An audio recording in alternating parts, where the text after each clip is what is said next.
Mega star Shakib Khan বস Nishu return. Shakib খানের বরবাদ versus Arfan নিশুর দাগি। Wait wait wait, এভাবে বললে কেমন হয়?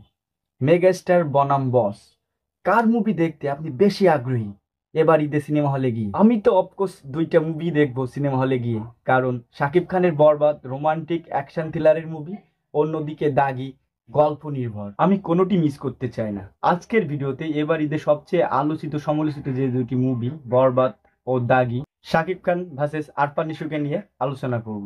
এই কি অবস্থা সবার? আপনাদের সাথে আছি আমি আদি। ওয়েলকাম টু সিনে হিরো। ঈদে যে সিনেমাগুলো আসবে প্রত্যেকটা সিনেমা তার প্রমোশনাল ম্যাটেরিয়াল একের পর এক সোশ্যাল মিডিয়ায় ড্রপ করে যাচ্ছে। সবগুলো সিনেমার মধ্যেও এক হেলদি কম্পিটিশন হচ্ছে। এই ব্যাপারটা বেশ পজিটিভ সাইন আমাদের ইন্ডাস্ট্রির জন্য। বরবাদ ভার্সেস দাগি ভার্সেস জঙ্গলি, এবার ঈদ কার হতে চলেছে? কোন সিনেমার জন্য এবার সিনেমা হল কাঁপবে, নাকি সবাই মিলে কাঁপাবে? কিন্তু সবকিছু ছাপিয়ে আলোচনা সমালোচনার তুঙ্গে আরফান নিশু আর শাকিব খান। শাকিব খানের দীর্ঘ ক্যারিয়ারে তার একটা হিউজ ফ্যান বেজ আছে। প্রত্যেক সাকিবিয়ানের কাছে শাকিব খানের মুভি বেস্ট, এটাই সিম্পল নয় কি?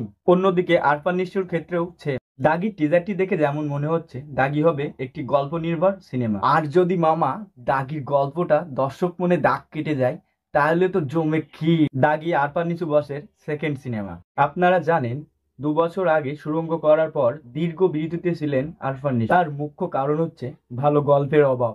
আর আরফান নিশুর অভিনয়টা নিয়ে নতুন করে তেমন কিছু বলার নাই। যদি 2-2 4 হয়ে যায় তাহলে তো বস ধামাকা হবে। অন্যদিকে শাকিব খান বরবাদে যে লুক প্রেজেন্ট করছে, তার দীর্ঘ ক্যারিয়ারে কেউ কখনো তাকে এভাবে প্রেজেন্ট করেনি। এটা খোদ শাকিব খানেরই কথা। বরবাদ এক মাস কমার্শিয়াল সিনেমা হতে যাচ্ছে, এতে কোনো সন্দেহ নাই। কিন্তু প্রশ্ন তো একটা থেকেই যায় বরবাদ সিনেমায়, ওই যে কপি। বরবাদের টিজারে শাকিব খানের লুক অ্যাকশন অনেকটাই অ্যানিমাল বা মার্কো মুভির মতো দেখাচ্ছে, কিন্তু তারপরও শাকিব খান যেটুকু করে দেখিয়েছে জাস্ট ব্লাস্ট হবে ঈদের সিনেমা হল। এবার আসা যাক শাকিব খান আর আরফান নিশুকে নিয়ে। শাকিব খান বর্তমানে বাংলাদেশের সিনেমা অঙ্গনে রাজত্ব করতেছে, এজন্যই তাকে মেগাস্টার বলা হয়। এক কথায় শাকিব খানের কাঁধে ভর করে সামনের দিকে এগোচ্ছে বাংলা সিনেমা। তাহলে কেন শাকিব খান আর আরফান নিশুকে প্রতিদ্বন্দ্বী ভাবা হচ্ছে? আরফান নিশু এর আগে শুধুমাত্র সুড়ঙ্গ মুভিতে অভিনয় করেছে, যেটা দর্শকের মনে জায়গা করে নিয়েছে এবং বেশ ব্যবসা সফল ছবি হয়েছে সুড়ঙ্গ। কিন্তু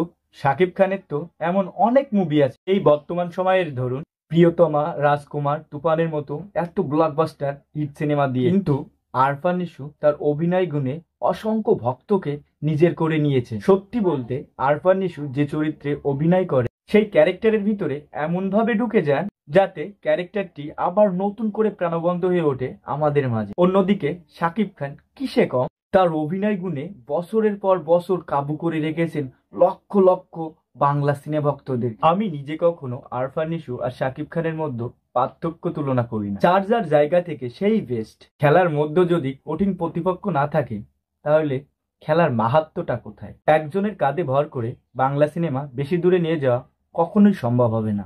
এই ধরুন এবার ঈদে বরবাদ ব্লকবাস্টার হিট করলো সিনেমা হল, অন্যদিকে দাগি সিনেমা হলো ফ্লপ। এটা আমি সত্যি সত্যি বলছি না, যদি হয় তাহলে বাংলা সিনেমার লাভটা কি? আমি ব্যক্তিগতভাবে চাই ঈদে যতগুলো সিনেমা আসছে সবগুলো মোটামুটি ব্যবসা সফল হোক। তার মধ্যে উল্লেখযোগ্য মুভি যেমন জঙ্গলি, দাগি, বরবাদ, এগুলো জন্য দর্শকদের চাহিদা মেটাতে পারে, প্রযোজক পরিচালকদের চাহিদা পূরণ করতে হবে। 2-1টা মুভি ব্লকবাস্টার হিট হতে হবে, যা দেখে অন্য অন্য নির্মাতা বা প্রযোজকরা ভালো মুভি করতে আরো বেশি করে আগ্রহ প্রকাশ করে, আর বাংলা সিনেমা তাদের দেখানো পথে সামনের দিকে এগিয়ে যায়। সম্পূর্ণ ভিডিওটা আমার ব্যক্তিগত মতামত। ভিডিওটা ভালো লাগলে আপনার গুরুত্বপূর্ণ মতামত কমেন্ট করে জানাবেন। তো আজকের মতো বাই বাই, টাটা। দেখা হচ্ছে অন্য কোনো ভিডিওতে অন্য কোনো টপিক নিয়ে। ততক্ষণ পর্যন্ত সবাই ভালো থাকুন, সুস্থ থাকুন, এই দোয়াই করি।